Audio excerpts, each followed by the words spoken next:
আসসালামু আলাইকুম। এই মেশিনটাকে কয়েকটা ভিডিও করেছিলাম। এখানে এই যে গ্লাসটা দেখতেছেন, এটা লাগানো হয়েছে একটা কারণটা হচ্ছে ভিতরে যে টাচটা ফেটে গেছিলো।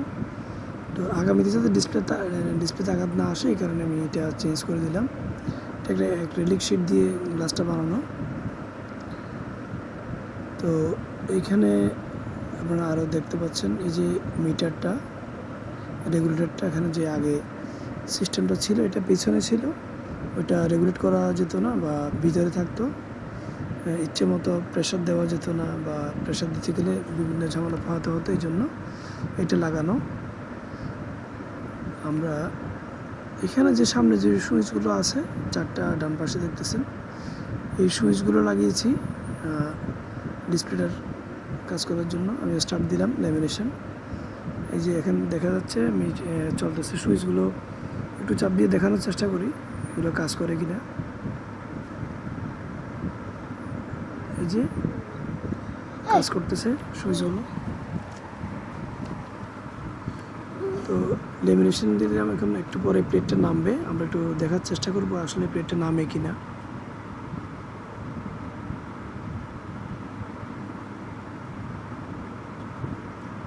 টাইম প্রায় কাছাকাছি চলে আসছে, এখন একটু পরে নামবে প্লেটটা। তো আমরা এই মেশিন আরও দেখাতে চেষ্টা করবো কয়েকটা কাজ। সেটা হচ্ছে মেশিন থেকে আমরা পানিগুলো কিভাবে ফেলবো, মেশিনের কম্প্রেসারটা কেন আলাদা করতে চাই আমরা, এটা আজকে এখানে জানাবো। এই যে চাপ দিল, এখন এই যে 4 লিটার এখানে প্রেশারটা পড়লো। আমি চাইলে এখানে বাড়াতে পারবো, কমাতে পারবো। এই যে আমি কমাচ্ছি, এখন 4 লিটার থেকে কমে আসবে। এখন এই যে মিটারটা কমতেছে। আসলে আমি এক হাতে ভিডিও করতেছি, অন্য হাতে এগুলো দেখাচ্ছি, এই জন্য একটু সমস্যা হচ্ছে। আমি কেন মেশিনটা, যে কোনো মেশিনের আমরা সিঙ্গেল পার্ট মেশিন থেকে কম্প্রেসারটা আলাদা করতে বলি,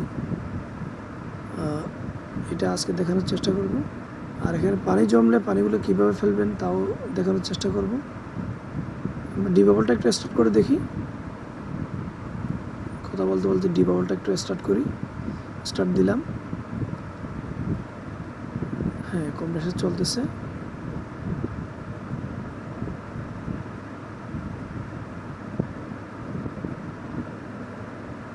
আসলে একেবারে সকালবেলা হয়ে গেছে, আমি সারা রাত কাজ করলাম, তো একা একা কাজ করতেছি। এই যে মিটারটা দেখা যাচ্ছে এদিকে, ওইদিকে আলোর কারণে দেখা যাচ্ছিল না। ওই যে পানিগুলো দেখতেছেন, এই পানিগুলো এখানে জমছে। তো নিচে যে পিন আছে, পিনটার মাধ্যমে ফেলা যায়, টিউবটা করলেও ফেলা যায়, কয়েক সিস্টেমে ফেলানো যায়। এগুলা নিচে আরেকটা নাট আছে, ওইটা করলেও ফেলা যায়। তো যদি আপনি কম্প্রেসারটা নিচে রাখেন তাহলে এখানে এতগুলো পানি জমার কথা না। এই পানির কারণে কম্প্রেসারের বিভিন্ন পার্টসগুলো নষ্ট হয়। ভিতরে যে কম্প্রেসারটা আছে ওইটা আমরা এই জন্যই বের করতে বলি। তো পানিগুলা কীভাবে আমরা ফেলি এগুলা আপনাদেরকে দেখানোর চেষ্টা করব। এই যে টিউব থেকে কীভাবে ফেলবেন, বা ওই যে নিচে একটা নাট আছে, নাটটা সবগুলোতে নাট থাকে না, কিছু কিছু মেশিনে নাট থাকে ইয়াতে। আর পিনটা চাপ দিলে কীভাবে সে একটু দেখানোর চেষ্টা করব।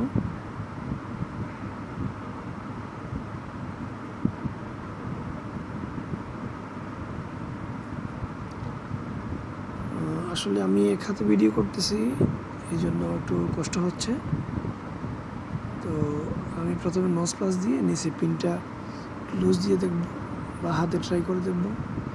ডিবাবলটা স্টপ করে দিলাম।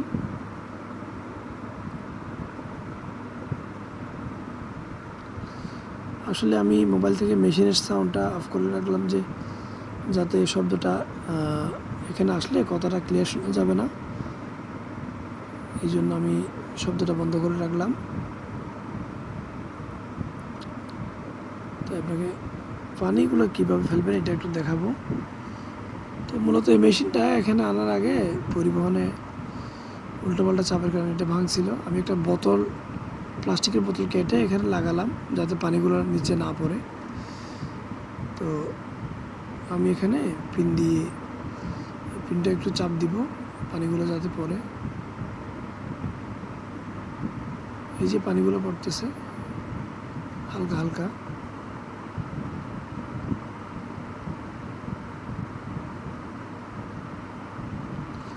এগুলো পুরোপুরি চাপ দিলে কিন্তু আবার পড়বে না।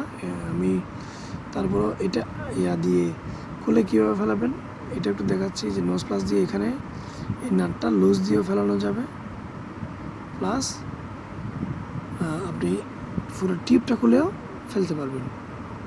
আমি এখানে ফিনটা চাপ দিয়ে ফেলার চেষ্টা করবো। আবারও আমি টিপও খুলবো না, নাটটা খুলবো না। আমি নাটটা খুলতে গেলে যদি নাটটা নিচে পড়ে যায় তো ওটা নিয়ে আবার একটু ঝামেলা পড়তে হবে। এই জন্য আমি নাটটা খুলতেছি না। তো আমি পিনটা চাপ দিয়ে একটু লুজ দিলাম।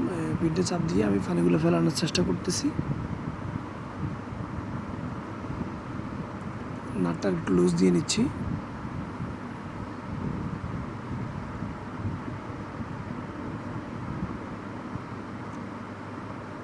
মাঝখানে যে পিনটা আছে পিনটা চাপ দিলে পানিগুলো পড়ে যাবে। আমি আঙুল দিয়ে চাপ দিচ্ছি। এটা আসলে ক্লিয়ারলি দেখা যাচ্ছে না যে আমার এক হাতে মোবাইল অন্য হাতে কাজ করতেছি। এই জন্য এই যে পানিগুলো ফেললাম একটু একটু, আর একটু পানি নিয়ে নিচ্ছি ওখান থেকে। এগুলো ধাপে ধাপে সবগুলা পানি ফেলে দিব আমি।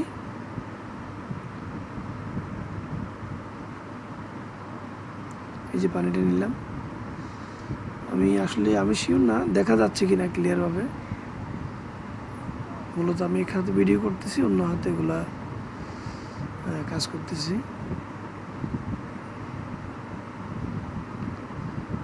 ওখানে আসলে আঙুল ঢুকাতে কষ্ট হচ্ছে, তো তাই আমি অন্য একটা ইন্ডিকেটার দিয়ে মাথাটা চাপ দিলাম। পানিগুলো পড়তেছে। এই যে পানিগুলো ফেললাম। আমি একে একে সব পানি ফেলে দিব ওখান থেকে। এই যে পানি পড়তেছে দেখছেন, এই পানিগুলা সবগুলো ফেলে দিব এখন। একদম শেষ পথে পানিগুলা। হ্যাঁ, পানি শেষ। আমি পানিগুলো নিয়ে নিলাম।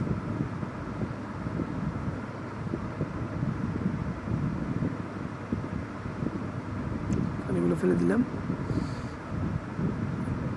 এখন দেখবো যে ঠিকই কাজ করে কিনা।